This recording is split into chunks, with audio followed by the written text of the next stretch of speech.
చనిపోయిన వ్యక్తుల మరణ సర్టిఫికేట్ ఇచ్చేందుకు పన్ను వసూలు చేస్తున్న మున్సిపల్ అధికారులు గుడివాడలో అధ్వాన పరిస్థితుల్లో ఉన్న శ్మశాన వాటికలను అభివృద్ధి చేయడం పూర్తిగా విస్మరించారని సిపిఎం నాయకులు ఆర్సీపీ రెడ్డి ఆగ్రహం వ్యక్తం చేశారు. పెద్ద ఎరుకుపాడు దళిత శ్మశాన వాటిక దుస్థితిని నేడు ఆయన పరిశీలించి శ్మశాన వాటికల అభివృద్ధికి నిధులు కేటాయించాలని డిమాండ్ చేశారు. ఈ సందర్భంగా ఆయన మీడియాతో మాట్లాడుతూ గుడివాడలో ఏ శ్మశాన వాటిక చూసినా అధ్వాన పరిస్థితుల్లో ఉన్నాయని, మరణిస్తే పన్ను వసూలు చేసి ధృవీకరణ పత్రం ఇస్తున్న అధికారులు శ్మశాన వాటికల అభివృద్ధి ఎందుకు మర్చిపోతున్నారు అంటూ ఆయన ప్రశ్నించారు. దీనిపై ఈ నెల 24వ తేదీన శ్మశాన వాటికలను, ముఖ్యంగా దళితుల శ్మశాన వాటికలను అభివృద్ధి చేయాలని కోరుతూ జిల్లా కేంద్రమైన కలెక్టర్ కార్యాలయం వద్ద నిరసన కార్యక్రమాన్ని చేపట్టబోతున్నట్లు ఆయన వెల్లడించారు. ఈ కార్యక్రమంలో కార్మిక సంఘ నాయకులు కొండ మరియు పలువురు ప్రజా సంఘాల నాయకులు, స్థానిక ప్రజలు పాల్గొన్నారు. గుడివాడ పట్టణానికి ఆనుకున్న పెద్ద ఎరికిపాడు దళితుల శ్మశానం ఏ రకంగా ఉందో ప్రజలు చూస్తే అర్థమవుతుంది.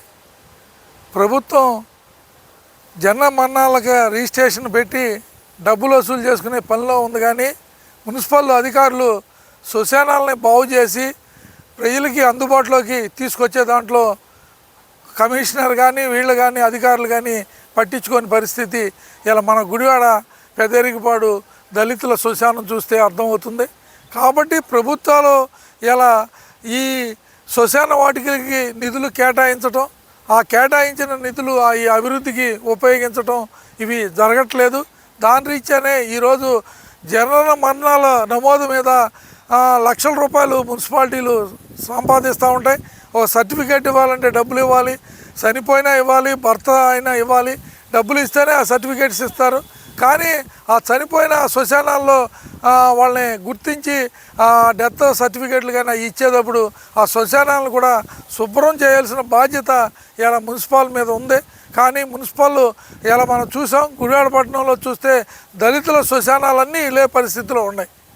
ఉదాహరణకి మొన్న చిన్నపేట పెద్దపేట శ్మశానం వాటికి వెళ్తే 48 లక్షల గ్రాంట్ అయిందంట. ఆ గ్రాంట్ గత ప్రభుత్వంలో అయింది. ఇంతవరకు ఆ గ్రాంట్ డబ్బులు వాళ్ళకి రాలేదు. కాబట్టి పల్లంగానే ఉంది. వాళ్ళు అక్కడికి సైటు కూడా కొంత మున్సిపాలిటీ కొన్ని చుట్టూ ఫినిషింగ్ చేసుకుని వాళ్ళు ఖర్చు పెట్టి చేశారు. కానీ ఇక మిగిలిన శ్మశానాలు చూస్తే ఇప్పుడు బాబూజీ నగర్ కానీ, గుడ్మన్పేట కానీ, ఎరిగిపాడు కానీ ఈ శ్మశానాలు చాలా దారుణంగా ఉన్నాయి. వీటికి నిధులు కేటాయించి ఎమ్మెల్యే గారు జోక్యం చేసుకుని శ్మశానాలకు నిధులు కేటాయించి వాటిని బాగు చేయవలసిందిగా కోరుతా ఉన్నాం. ఈ నెల 24వ తారీఖున కలెక్టరేట్ దగ్గర ఈ దళిత శ్మశాన వాటికలు అట్లాగే దళిత సమస్యల మీద కలెక్టరేట్ దగ్గరికి వెళ్ళి మెమరాండం జిల్లా వ్యాప్తంగా తయారు చేశారు, ఇవ్వటం జరుగుతుంది. కాబట్టి తక్షణమే గుడివాడ పెద్దరిగిపాడు శ్మశాన వాటికిని శుభ్రపరచాలి. ఈ చెట్టులు, ఈ మొక్కలు అన్నీ తొలగించి వాళ్ళు శవాన్ని తీసుకెళ్ళడానికి సరైన మార్గాన్ని ఏర్పాటు చేయాలని మేము ఈరోజు ఈ వ్యవసాయ కార్మిక సంఘం కేవీపీఎస్ తరఫున ఈ శ్మశాన వాటికి రావడం జరిగింది. కాబట్టి తక్షణం దీన్ని బాగు కోసం ఎమ్మెల్యే గారు జోక్యం చేసుకుని ఈ శ్మశానాన్ని బాగు చేయవలసిందిగా కోరుతాం. కృష్ణా జిల్లా గుడివాడ పట్టణంలో ఈ నెల 24వ తారీఖున కలెక్టర్ ఆఫీస్ దగ్గర దళితుల సమస్యల మీద మెమోరాండాలు ఇవ్వడం జరుగుతుంది. దాని సందర్భంగా గుడివాడ పట్టణంలో ఉన్న దళిత వాడలన్నీ కూడా తిరిగి దళితుల సమస్యలని గుర్తించి ఏవైతే శ్మశానం వాటికలు ఉన్నాయో అవన్నీ కూడా గుర్తించి ఈ రోజున కలెక్టర్ ఆఫీస్కి తీసుకెళ్లే పరిస్థితి అయితే ఉంది. దీంట్లో భాగంగా ఏంటంటే గుడివాడ పట్టణంలో అన్నీ అభివృద్ధి చేస్తున్నామని చెప్పి ఎమ్మెల్యే గారు పదే పదే అనడం జరుగుతుంది. ఇక్కడ జరిగిన అభివృద్ధి కూడా ఇంకెక్కడ జరగలేదన్నట్టు కూడా చూపించడం జరుగుతుంది.